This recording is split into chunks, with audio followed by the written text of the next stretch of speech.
आपण पाहत आहात जत मराठी न्यूज।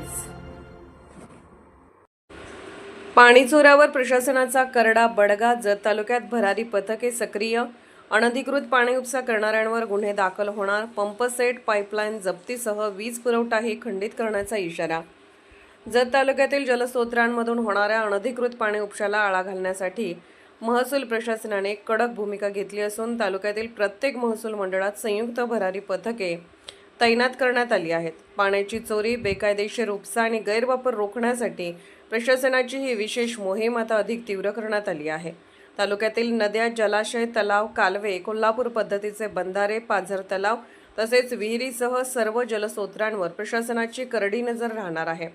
वाढत्या पाणी टंचाईच्या पार्श्वभूमीवर उपलब्ध पाण्याचा न्याय आणि शाश्वत वापर व्हावा यासाठी ही मोहीम राबवण्यात येत असल्याचे प्रशासनाकडून स्पष्ट करण्यात आले आहे। या भरारी पथकामध्ये जलसंपदा विभाग, जलसंधारण विभाग, महावितरण, ग्रामीण पाणी पुरवठा, नगर परिषद, महसूल विभाग आणि पोलीस विभागाच्या अधिकाऱ्यांचा समावेश करण्यात आला आहे। पथकाकडून नदीपात्र, कालवे, बंधारे आणि अन्य जलस्रोतांची नियमित तसेच अचानक तपासणी केली जाणार आहे। अनधिकृत पाणी उपशाची तक्रार प्राप्त होताच तातडीने चौकशी करून दोषींवर कठोर कारवाई करण्यात येणार आहे। विनापरवाना किंवा नियोजनाबाहेर पाणी उपसा करताना आढळल्यास महाराष्ट्र पाटबंधारे अधिनियम 1976 आणि केंद्रीय विद्युत कायदा 2003 अंतर्गत संबंधितांची पंपसेट, इंजिन, पाईपलाईन व इतर साहित्य जप्त करण्यात येणार असून त्यांच्यावर फौजदारी गुन्हे दाखल करण्याची कार्यवाही केली जाणार आहे।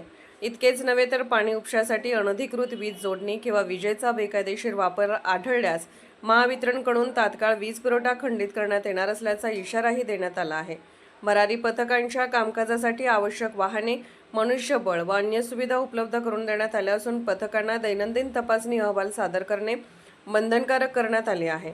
संपूर्ण मोहिमेवर जिल्हाधिकारी कार्यालयाचे थेट नियंत्रण राहणार आहे। पाणी हा सर्वांचा हक्क असून त्याचा गैरवापर सहन केला जाणार नाही। नागरिकांनी अनधिकृत पाणी उपसा टाळून प्रशासनाला सहकार्य करावे असे आवाहन तहसीलदार प्रवीण धानोरकर यांनी केले आहे।